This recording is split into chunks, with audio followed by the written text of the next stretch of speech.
Effect.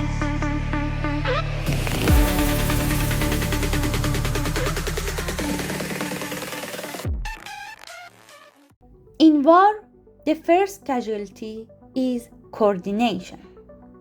That quote didn't come from a general. It came from a former CISO. Seconds after his entire security team watched an attack unfold from 4 different dashboards.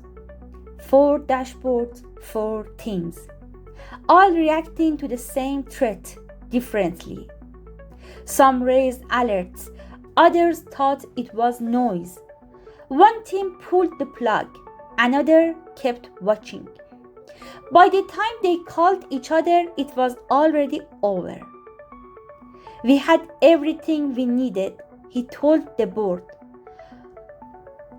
But we weren't working together. This is the cost of decentralization. Not lack of talent, not a lack of tools, but a lack of alignment in vision, in architecture, in execution. And that's what we are here to break down today. Welcome to the Elentiya Effect, the podcast where cybersecurity meets game theory and strategic thinking is your greatest weapon. I'm your host Shirin, and today we dive into MITRE's strategy number 6, use a centralized SOC plan. Centralization isn't just a technical architecture decision. It's a strategic posture. It's about making sure that no matter where you are in the organization, whether you are defending cloud workloads, monitoring user behavior, or analyzing endpoint data, you are part of the same brain, the same mission, the same game. Because in the world of cyber attacks, fragmentation is friction, and friction is time. And time is exactly what your attacker wants you to waste. In game theory, there is a concept called the coordination game. Everyone wins if everyone makes the same strategic move. But without communication, without shared knowledge, players default to their own preferences. That's decentralization in security. A fragile system where every team makes the right move for themselves, and together they still lose. In this episode, you will hear why centralization isn't about control, it's about clarity. The silent risk hiding behind uncoordinated SOC efforts, how attackers exploit visibility gaps, and how strategy number 6 turns chaos into convergence. Stay with me, because by the end of this episode, you won't just understand why you need a centralized SOC plan. You will know how to make it happen even in the most politically fragmented organizations. But first, let me tell you a story of a SOC under siege, one attacker, multiple defenders, and a breach that should have never happened. They called it Project Mercury, a multinational banking platform built on modern infrastructure but grown too fast, too unevenly. 5 regional banks, 1 brand, but 5 different SOC teams, 5 different SIMs, 5 different playbooks, and no shared visibility. They all use the same identity provider, the same third-party credit scoring engine, the same risk APIs. But when it came to detection, everything was on their own battlefield. It started small, a login from a residential IP in Ukraine. Not unusual, a customer traveling perhaps. But the timing was odd. 2 seconds after a failed login from Iran to the same account. The American SOC saw it. They flagged it as medium risk suspicious login. But their alert rule only triggered if the IPs were within the US, not outside. The European SOC. Their rule triggered, but only logged it, because that user wasn't part of their EU customer set. The Asian SOC, they didn't get the log at all. Their logging pipeline was done for 20 minutes, and no one told them. 34 minutes later, the attacker had logged in successfully using credentials bought on the dark web. He pivoted to a developer dashboard, pulled a token, and initiated 9 million internal fund transfer, disguised as a partner refund batch. The American SOC blocked the transaction. Good. But they didn't know the attacker had already cloned the refund API keys and exported them. From a game theory lens, every SOC team made a locally rational decision. The American team blocked what they could see. The European team logged and waited. The Asian team had no information, so they couldn't act. But the global outcome? The attacker had full access for hours. He returned 3 days later, this time from Brazil, and used the stolen refund API to initiate payment via a dormant merchant account. This time, no SOC caught it. The account was inactive and therefore not in anyone's monitored scope. When the fraud team discovered the loss, it was already too late. $6.7 million gone. In the internal investigation, no one denied responsibility, but no one shared responsibility either. There was no centralized detection strategy, no shared threat model, no single view of authentication events across regions. Each team thought they had done their job, but the organization lost the game. This wasn't a failure of technology. It was a failure of architecture, a failure of alignment. And that's why MITRE created strategy number 6. Because when attackers move across regions, across APIs, across systems, your defenses can't afford to act like strangers. In the next segment, we will break down what strategy number 6 actually says and why it's not just about technology, but about leadership, clarity, and control. Stay with me. So, let's strip away the jargon. Let's talk about what MITRE strategy number 6, use a centralized SOC plan, really means. At its core, strategy number 6 says this: if you want to defend your organization, you can't afford to fight as tribes. You need one playbook, one detection strategy, and one unified view of your threat landscape. That's not the same as put everything in one room. It's not about centralizing people or geography. It's about centralizing intelligence, process, and architecture, regardless of where your analysts sit. Organizations today are fragmented by design. Multiple business units, different cloud environments, legacy systems on-prem, mergers, acquisitions, vendors. Every one of these silos introduce different log formats, alert threshold, response rules, and often they all have different SIMs. It's like running a city with 5 police departments, each speaking a different language.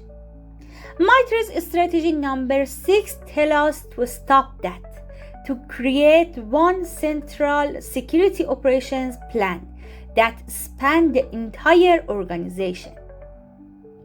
So, what does a centralized SOC plan actually include? Let's break it into 5 pillars.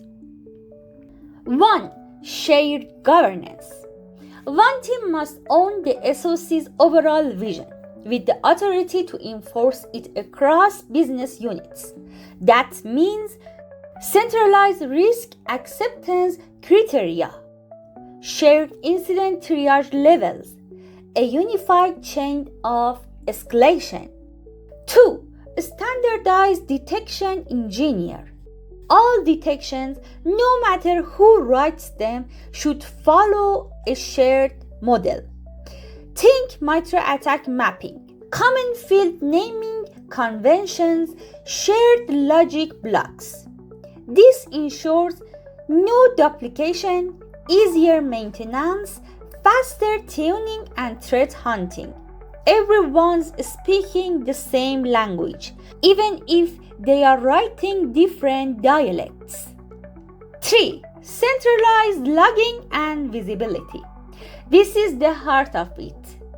No matter where your assets live, AWS, Azure, on-prem, containers, third parties, the logs must flow into a central nervous system. That means log normalization, aggregated visibility, full coverage of authentication, endpoints, network, app, and data access. 4. Global playbooks and SOPs. A centralized SOC doesn't just centralize tech, it harmonized response. That means one incident response framework, one format for case notes, one way to classify a phishing, a DDoS, a lateral movement.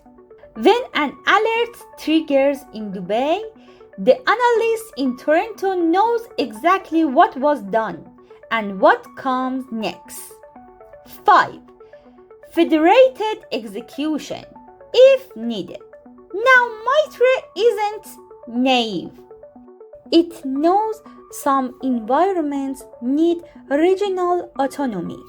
That's fine, as long as the plan is centralized.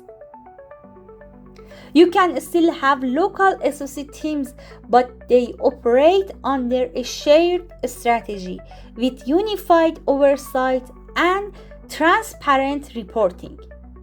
Think of it like NATO. Each country has its own army, but the command structure for war is aligned. MITRE created strategy number 6 because attackers don't respect your organization chart. They don't care who owns the cloud logs. They don't care if your firewall team doesn't talk to your endpoint team. They move laterally. And if your SOC isn't centralized, that lateral movement becomes invisibility. Let's game this out. In game theory, this is a classic example of a coordination game with partial information. Every team has a piece of the puzzle, but unless they can coordinate, the attacker has the first mover advantage.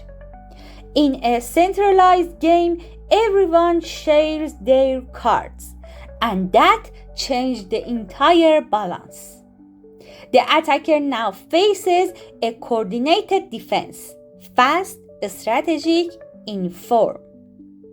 What strategy number 6 is not? Now listen carefully, because this is where many CISOs go wrong. Strategy number 6 is not about taking power away from regional teams. It's not about turning every analyst into a robot who follows global SOPs blindly. It's about creating a foundation, a shared backbone, so that when the pressure hits, every part of the body moves together. In the next segment, we will dive deeper into why centralization gives you a strategic advantage, not just operationally, but in how you anticipate, disrupt, and neutralize threats faster than your adversary ever expected. This is where cybersecurity becomes a thinking game, and we are here to outthink the enemy. Let's go! Let's talk strategy, because centralization isn't just a technical design. It's a leadership decision. It's not about dashboards or log pipelines. It's about who owns the battlefield and how fast your forces can adapt when the enemy moves. Centralizing your SOC gives you 5 strategic powers that decentralizations cannot match. Powers that change how you detect threats, how you respond, and most importantly, how you think. Unified visibility. The first and most obvious benefits: visibility, complete cross-domain and context reach. Most breaches don't start with a 0 day. They start with a reused password, a misconfigured S3 bucket, a user clicking something they shouldn't. The attacker slips in quietly and then moves from endpoint to server, from cloud to on-prem, from dev to prod. In a decentralized SOC, each team might see a part of that, but in a centralized SOC, all those pieces get stitched into a timeline. And suddenly, what looked like random noise becomes a narrative. And narratives, that's how you predict what comes next.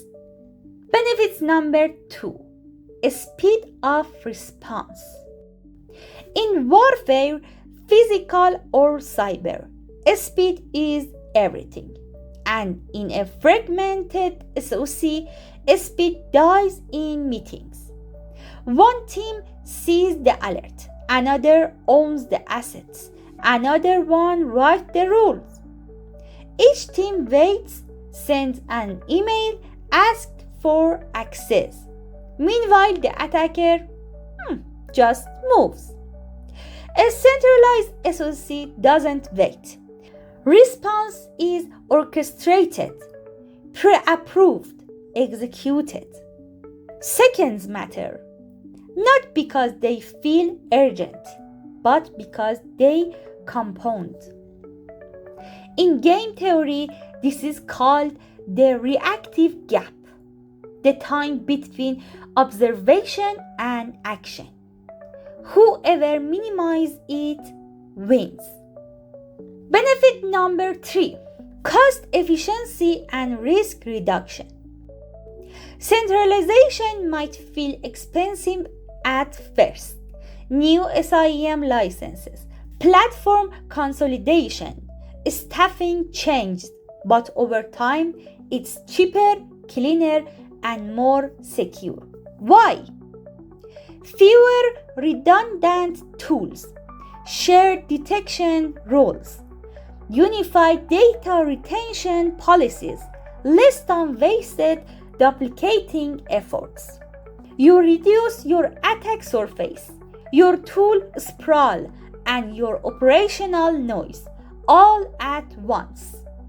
Risk become easier to quantify, and mitigation easier to justify. And benefit number 4, intelligence amplification. The real power of centralization isn't in faster alerts, it's in smarter decision. A centralized SOC sees correlations others miss. A phishing email, suspicious login, rare process execution. A developer's authentication token access to a repo, new domain registration. What looked like 3 separate cases across 3 teams becomes one kill chain. And here is the secret. Every additional data source you centralize multiplies the value of the ones you already had. That's not a metaphor. That's information theory. And it's also game theory. Because as your data gets more connected, your prediction models get sharper and your strategic options increase. The attacker's best move suddenly becomes predictable. Benefits number 5, strategic alignment with the business. This one gets overlooked, but it's critical. In decentralized SOCs, each team speaks their own dialect of risk, which means CISOs spend half their time translating, not leading. But when you centralize your SOC plan, reporting becomes standard. Metrics become comparable. Incidents get classified the same way, and suddenly the board understands. Now your security program isn't a black box, it's a dashboard.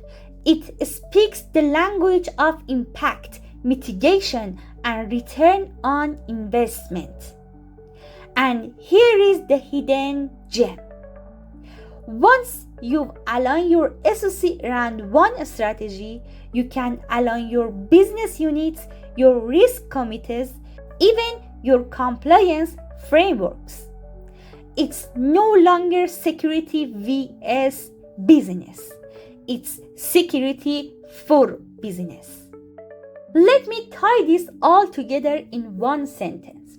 In game theory, centralization turns your defense from n isolated players to one coordinated machine with shared information, shared strategy, and superior positioning.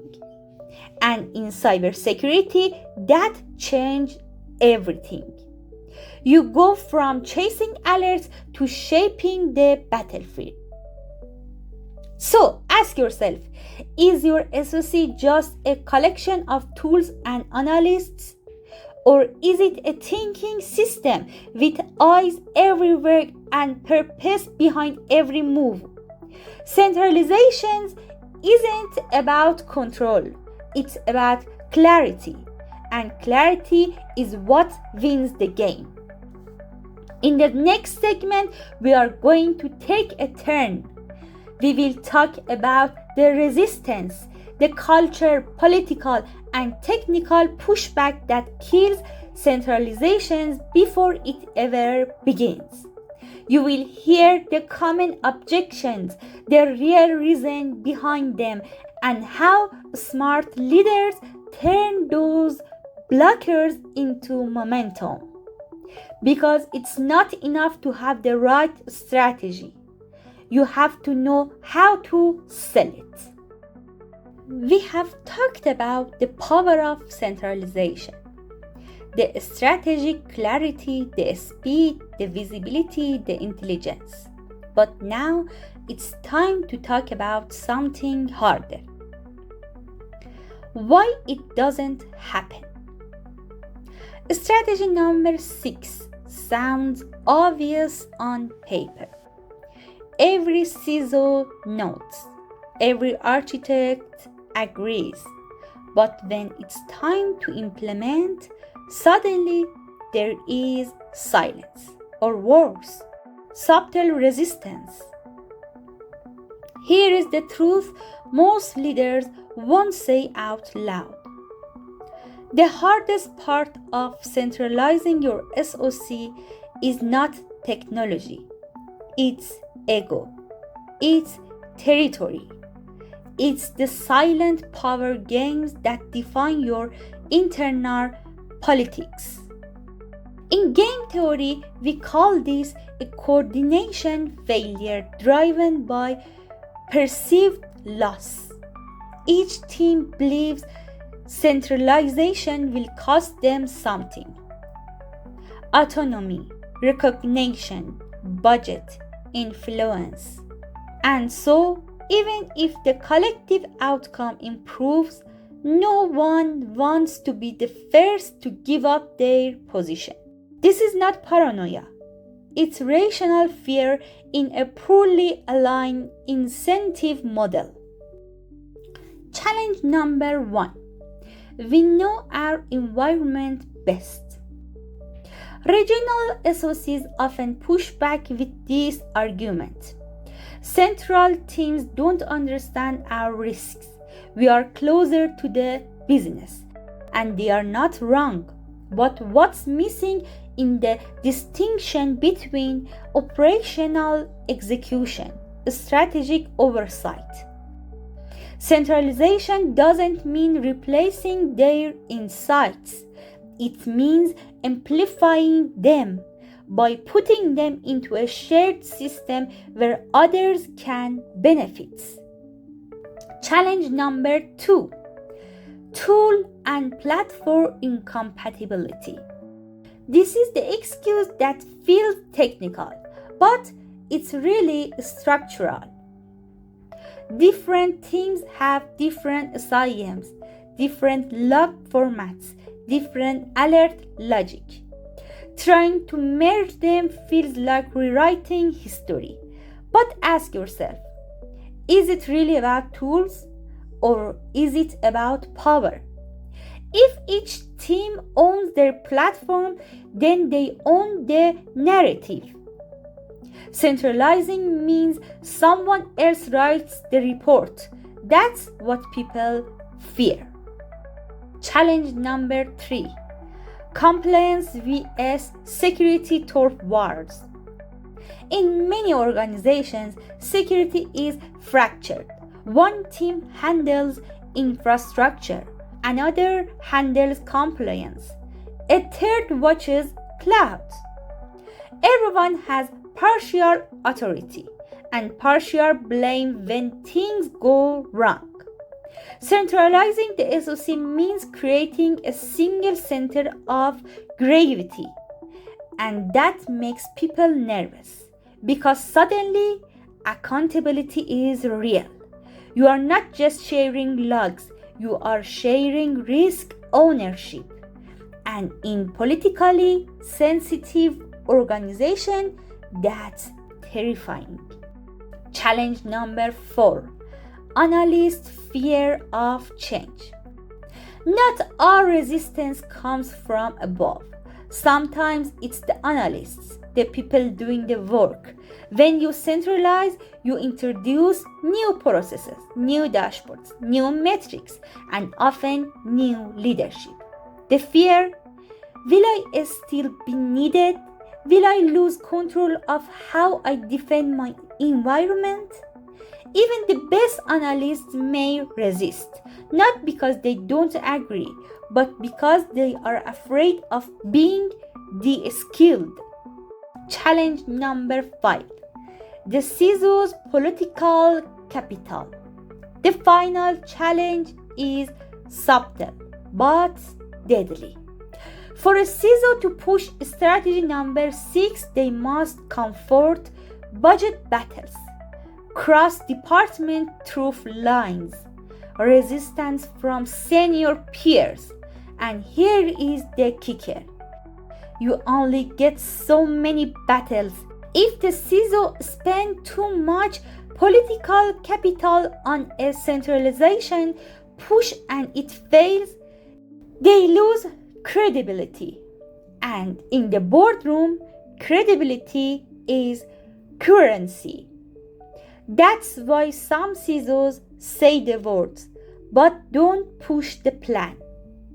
Strategy number 6 becomes theater, not transformation. The real question: so, how do you overcome this? Not by force, not by blame, but by restructuring incentives. You must show every stakeholder that centralization is not a loss of power. It's a gain of clarity, speed, and strategic influence.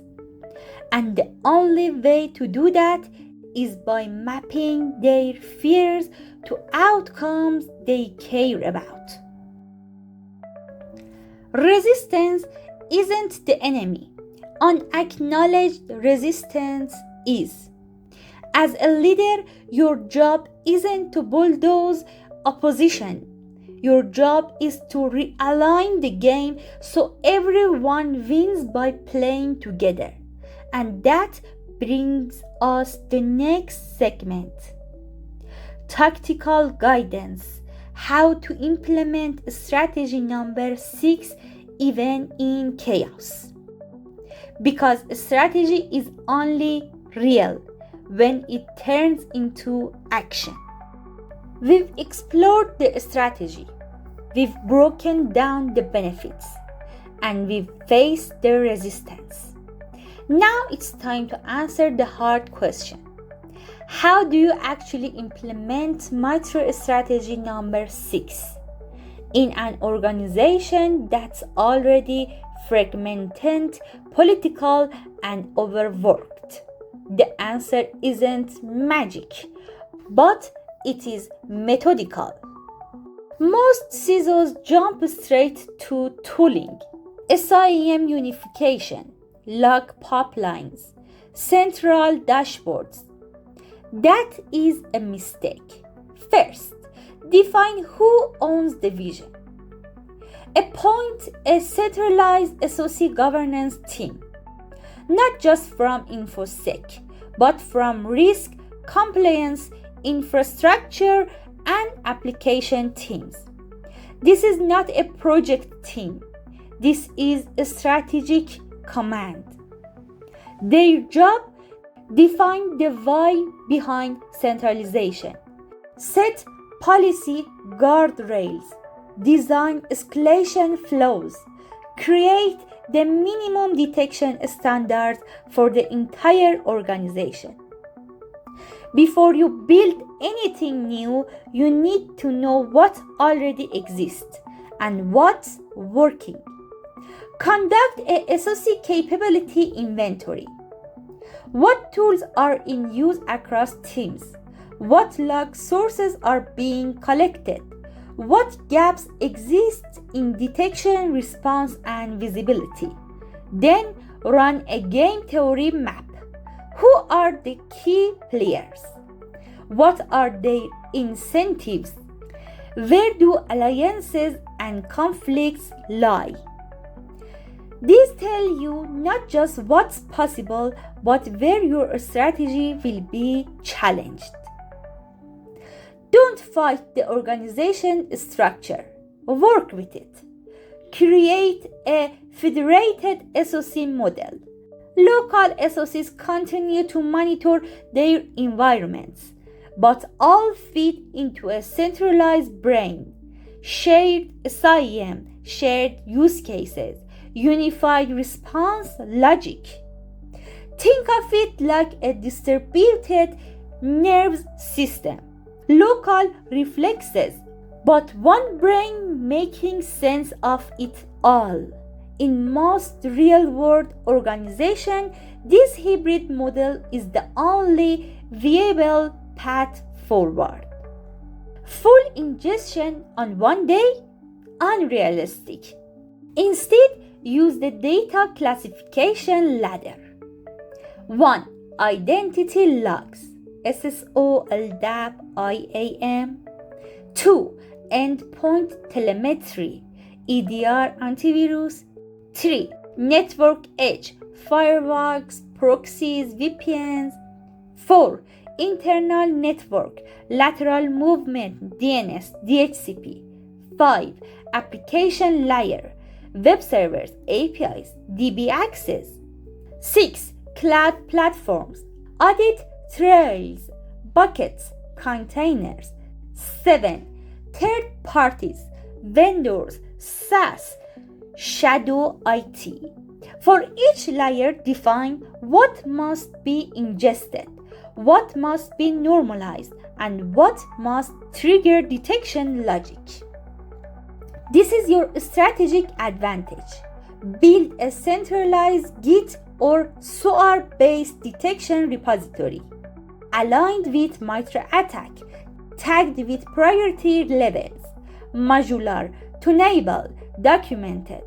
This lets local teams adopt detections without rewriting them, while still tuning them to their context. In game theory, this is the Nash equilibrium of SOC engineering. Each player acts locally, but the shared strategy maximizes global outcome. Here is the leadership moment. Don't try to convert everyone at once. Start with a pilot zone. One region, one business unit, one vertical. Show the improvements in mean time to detect, mean time to respond, threat correlation insights. Then report up. Show how strategy number 6 is not just a technical success, but a business enabler. Now you've earned the trust to expand. That's how strategy spreads, not by mandate, but by momentum. Final tactic. Define what success looks like. Centralization is not an on-off switch. It's a maturity curve.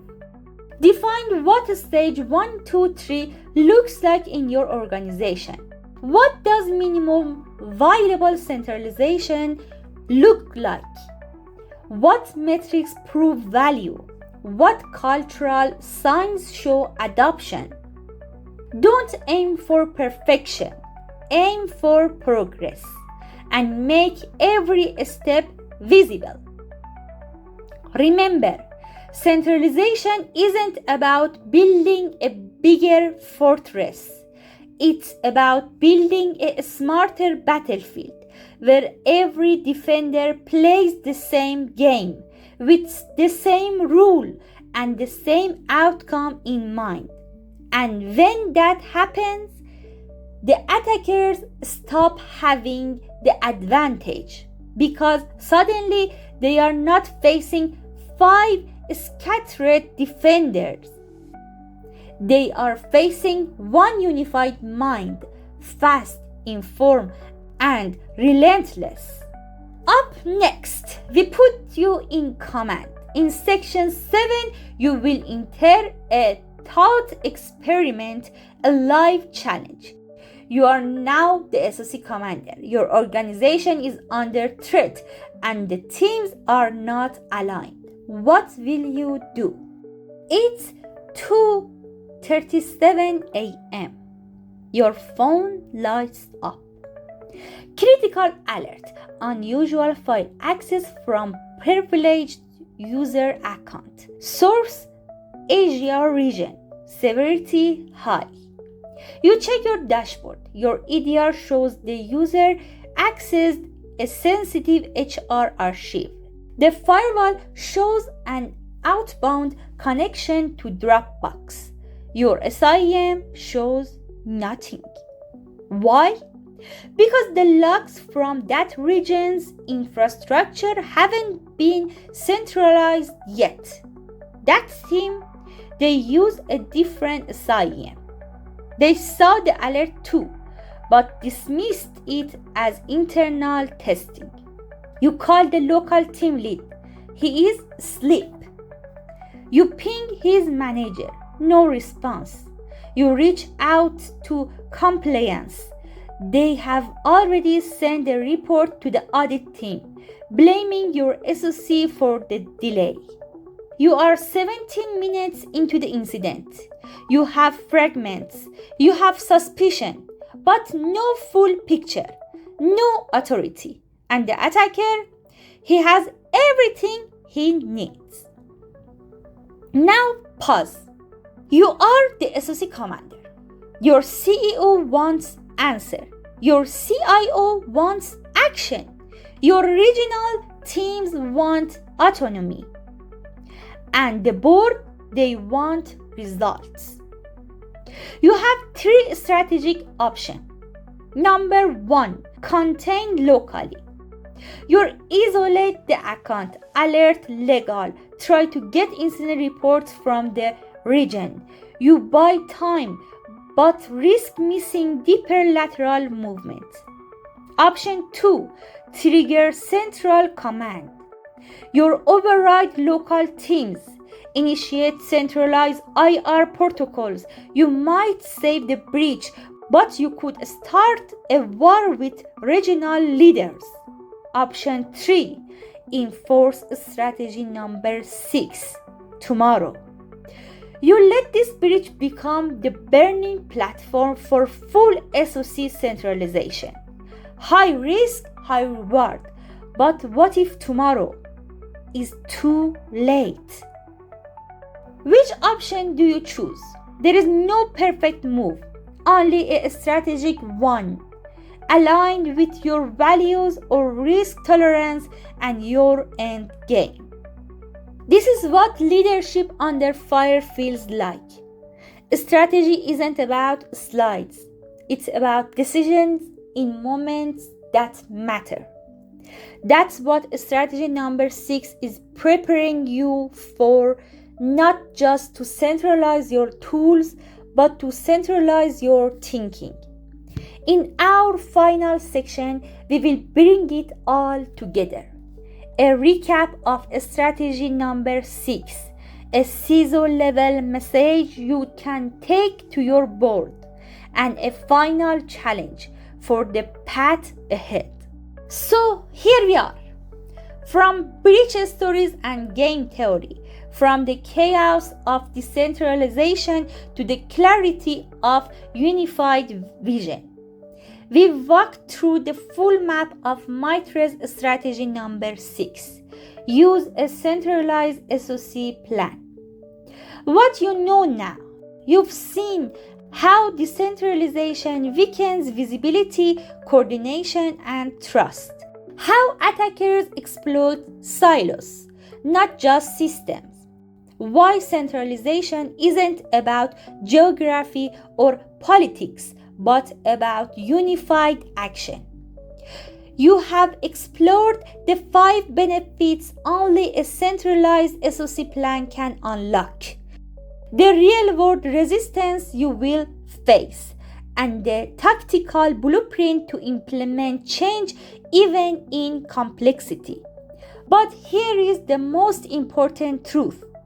Strategy number 6 is not just a technical document. It's a leadership stance. It's a declaration that your defenders will never fight alone again. When you walk into the boardroom, they won't ask about SIEMs or detection pipelines. They will ask, are we covered? Do we know when something bad happens? Can we respond fast?